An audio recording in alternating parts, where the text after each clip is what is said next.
When times are tough, cutting your training budget can be a very tempting move for leaders. In fact, a recent study showed that as much as 50% of organizations are looking at cutting their L&D budget. This is a huge strategic mistake. What we should be doing instead is looking at why is our training not working? Why is it ineffective?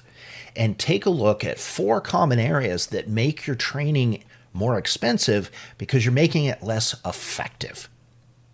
In today's video, we're going to dive into what those 4 areas are. But before we do so, let's talk a little bit about why cutting your training spend in the face of economic challenges is such a bad idea.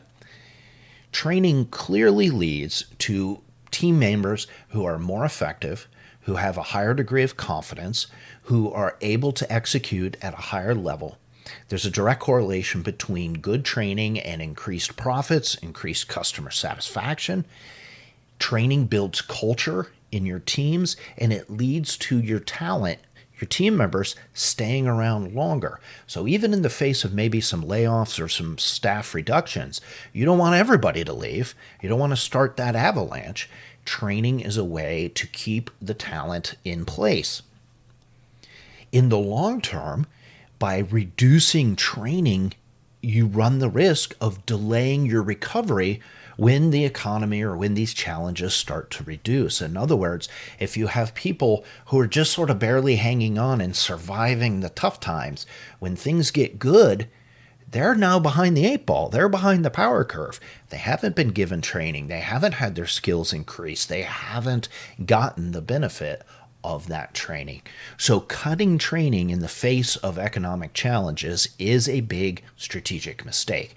Now, I'm not suggesting you don't take a look at how you can deliver training and support your teams more cost effectively.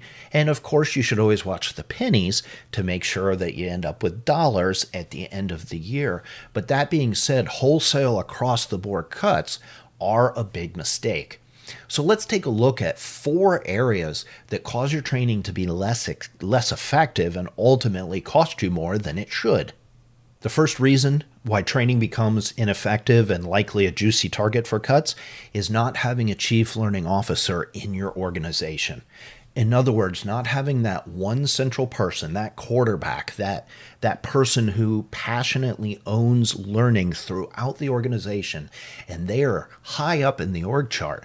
By not having that, what you do is you run the risk of your training becoming fractured and scattered across your organization, and that training starts to shift over to more compliance level, tick the box, regulatory type issues. You also run the risk of training being pushed lower into the organization, into the hands of people who already have a multitude of other job roles. Training isn't their primary responsibility.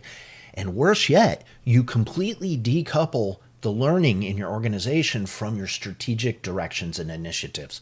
So having a chief learning officer, a director of learning, somebody high up in the organization who's part of the senior leadership team allows you to coordinate your learning efforts and make sure that, number one, the learning efforts are actually working, that they're being measured for effectiveness, that they're cohesive, that they're tied to the mission, vision, values of the organization, and you have somebody who can then move throughout the organization as a champion. The second common suspect, and I've experienced this a lot of times at a lot of different companies, training gets pushed low into the organization and scattered across multiple different teams. You got 5 plants with 5 different trainers doing 5 different things, or you have 15 different departments with 15 different approaches to training. And more often than not, what you end up with is a spectrum of quality of that training. And frankly, my experience is you end up with a lot of teams, sites, and locations doing nothing, or they lean on shadowing, word of mouth, something like that. And then you have across the spectrum, maybe a couple locations doing things well, but that information, that effect, then begins to be very siloed in that one location. Another common approach is to have a very small corporate training team that then supports the trainers at the local level. The challenge with this, and I see this happen a lot, is that the trainers at the local level, number one, do a lot of other things and they're not trainers by profession. And number two, they often report to the local level. Well, this naturally then has the trainers at the local level pulled, kind of focused in on what's important at the local level. And you end up with a corporate training team that is often task saturated and uses a huge amount of energy chasing all the cats at the local level. The bottom line is when you have 12 different teams doing 12 different things in 12 different ways, you might as well take a big giant pile of your company's cash and light it on fire. It's not going to be a well thought out training plan that focuses on the right skills, changing the right behaviors, and really tying everything together with the ethos of your firm. The third common suspect is excluding training or the learning teams from any sort of big picture strategy or future vision sessions. It's not uncommon for senior leaders to start to flesh out ideas and work on the next big thing, the next big initiative. That's very normal throughout organizations around the world. But by excluding your training teams and they find out about the new push, the new product launch, the new strategy, along with everybody else, is that now they're on the back heel. Now they're behind the power curve. They're responding. And they got to scramble because they're finding out about this new thing along with everyone else. The other thing this tends to do is water down the understanding of that strategy and why you've chosen that strategy as a leader. So now they kind of hear it through the grapevine. If they're a good trainer, they'll do a proper analysis and design. But let's be honest, a lot of times they're 3 levels, 5 levels away from the CEO. So by the time they hear, here's why we're doing this, here's what's important, it's watered down and it doesn't have the same impact. If you really want to see impact from your training effort, include your trainers, your learning structure, that chief learning officer in those strategy sessions. They're going to be able to help build a training plan to support your new strategy and your new initiative they're going to be doing it real time as these discussions are unfolding. They also have access to all your other senior leaders and the challenges and the resources and all the details that those leaders can provide. They get that real time. So they can have a training plan built out by the time you finally decide to push the button and go with this new strategy. They can have it all mapped out and sorted out. What a quicker response that you'll get. The other big benefit by including them is you get real-time input because often the learning teams have a direct connection to the frontline workers and managers in your organization. They have such great information that you're 7 layers and levels away from. So as you're coming up and fleshing out your ideas for this big initiative, this big new push, this new focus, they can be giving you more information to work with.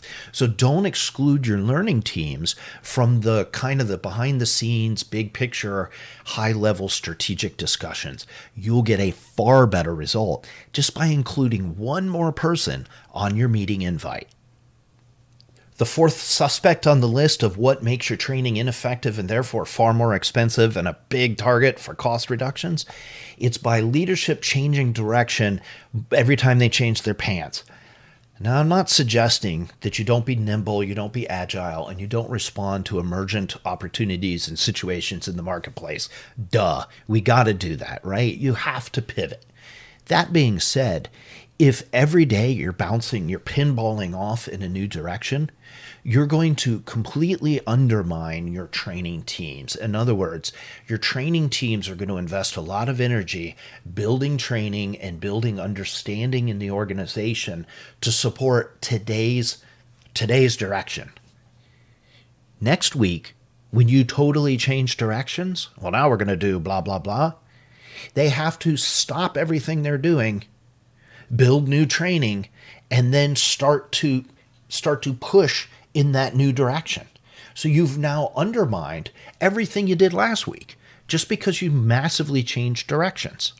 I've seen this happen real time. And again, you've got to pivot in the moment.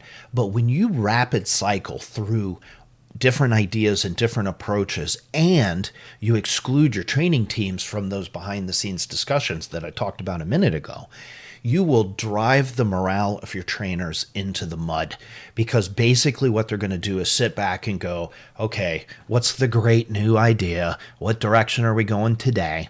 And then when you start to go in that direction, they're not going to give it their full attention. They're not going to give it their full energy, because they know, oh, why? You're just going to change your mind tomorrow anyway. So pick a direction, stick with it for a few minutes, measure and evaluate that direction, course correct as needed, and then pivot if you have to. But I don't know, maybe give it more than 10 minutes before you change to the next big thing. All of those huge organizational changes undercut and undermine all the previous training effort.